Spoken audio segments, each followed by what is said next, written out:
I got one last question. Okay. This is off script. When I hired you originally, I had a vision for you.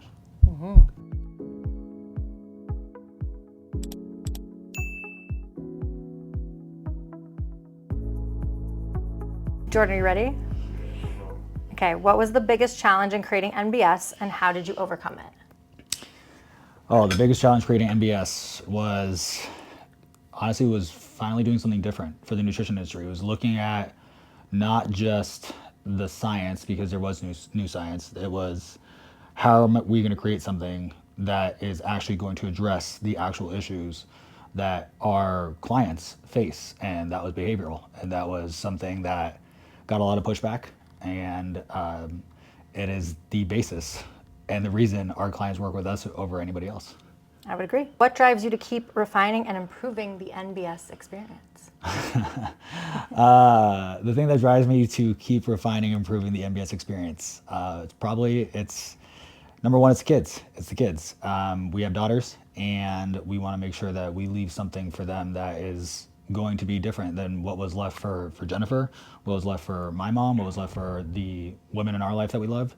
And of course, to make a change, not to make a change in terms of being the next new thing on the block, to make a change that's genuinely impactful, that's going to help women, not just now, but when myself, Jennifer, and the rest of the team, when we're long gone.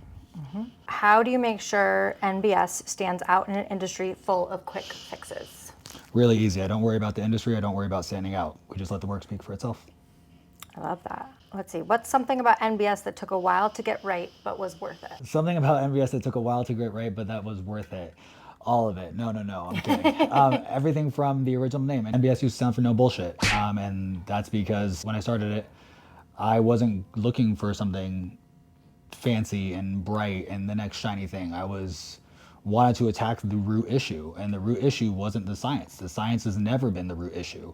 The root issue is how we deliver the science, and that has taken a lot of refinement up until most recently, when we started looking at how do we make the customer experience better, how do we fulfill their needs better, and we came up with the courses. And it's been a labor of love, but that's been one of the biggest changes, was how do we make it so that sustainability is actually achievable. We can try to model behavior, have our members model behavior until they're blue in the face, but unless we can actually teach them and educate them and help them understand what they're actually doing instead of them just being sheep, that's how we start to create real sustainable change. And that only happened in the last two to 4 months. How do you stay connected to the heart of NBS as you grow the business? Staying connected to the heart is pretty difficult, especially where I sit now. But staying connected to the community in terms of listening to our members, listening to the feedback we get, listening to the good and the bad. The bad really doesn't happen often, thankfully. The bad isn't what helps us decide what to do next or what to invest resources in. It's the good. And what I mean by that, it's not the pounds lost. I tell people all the time, the most impactful stories, the most impactful transformations that get shared have nothing to do with the weight or the inches lost. It has everything to do with the inner dialogue, the inner transformation, the relationship to food. It has everything to do with how that person views the world differently without the impediment of the food noise, of diet culture, of everything they've been taught their whole life since they were, a 12-year-old little girl when their mom took them to Weight Watchers in their first meeting. It's seeing that lens completely destroyed and a whole new lens come to light. That is where we go, and then we invest in trying to make more of those stories happen. Come see you really quick. Okay, I have no idea what I'm gonna say. You know how much I love being on video. I didn't rehearse any of this. How has your journey of the challenges you've overcome inspired you to connect with the mission behind Nutrition Builds Strength? Well, I have been a yo-yo dieter most of my life, and so to be a part of an organization that sustainability of results is one of the key tenets that we stand behind. Being somebody who had to come to our registered dietitians myself and say, I've gained 20 pounds and I don't know how to get it off, and I'm the owner of this company, I should be able to do this. And to go to Afton, our lead registered dietitian, and beg her to take me on as a client, and to now see myself with not only losing the weight, but maintaining it and looking at things in a completely different way. Seeing myself on the transformation framework and seeing what restoration does, how maintenance calories make such a big difference. Knowing that I'm not gonna be the yo-yo dieter that my mom was or that my grandmother was, and that I can teach my daughter, who will be 16 soon, how to eat to be a sustained individual, and how I can eat Sour Patch Kids and I can eat chicken breast. I can do both and still get to, and have a cocktail from time to time, and still get to my goals. You ready for a heavy hitter one? Sure. What's a defining moment that made you say, this is why we're doing this? Oh, defining moment. So it's actually why we're here tonight. We came to Vegas about a year and a half ago, and we met with our client, Amanda. Amanda came to us, and she was scared. She had tried every weight loss solution out there, and she decided to try one more time. And that's when she decided to join Nutrition Built Strength. And she had to go to her husband, and she had to ask and say, I've spent thousands and thousands of dollars on weight loss, but I want to try one more thing. I think this NBS thing might work. And she said, but if it doesn't, I will promise this is the last thing I'm ever going to do. But will you love 270-pound Amanda? And that is the fear that had to be behind that moment. And then when we got to come here and meet her and her husband, and it was her husband that really changed my view of why I do what I do. I was in nonprofit fundraising for many, many years. I changed thousands of lives in that way.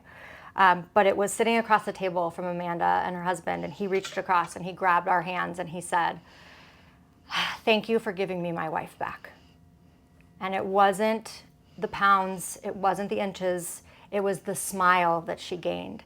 It was the fact that she walked in a romper and knee-high boots and just owned the room. That is something that you can't put a price tag on.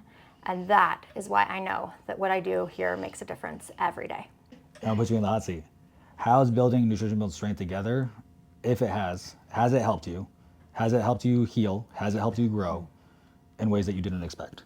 Yeah, I think it's taught me that first, it's okay to be vulnerable. It's okay to talk about your struggles.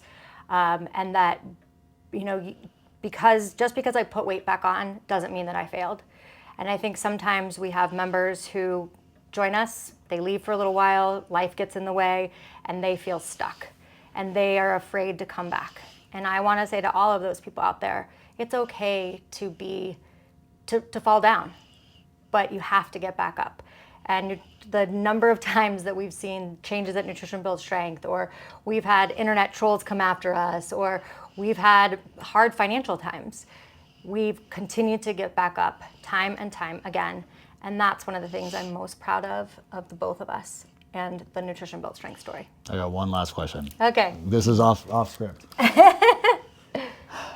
When I hired you originally, I had a vision for you. Mm-hmm. Never to be my fiance, my soulmate, Kay's Jen, I never those things. But I had a vision for you. And the vision has very slowly come to light, very slowly, because you're dragging your feet. But as of a month ago, everything is now starting to fall into place the way I saw it back then. What is the scariest thing that you see as your role as a co-founder for Nutrition Build Strength? Well, stepping into the spotlight has been scary. I don't love to talk on camera. I don't love to share parts of me that are vulnerable. I do because I want people to feel like they can be seen too. But this is scary. It's scary to share such personal sides of yourself, to share the fact that I failed, the fact that I've had to try again, the fact that I don't always like what I see in the mirror. That is a very scary thing. But I am excited that you've trusted me to take the lead and to be able to be the face and to be the woman that changes the way that other women see themselves. Because you don't have to be afraid and you don't have to sit on the floor of your closet and cry. There is help out there for you too.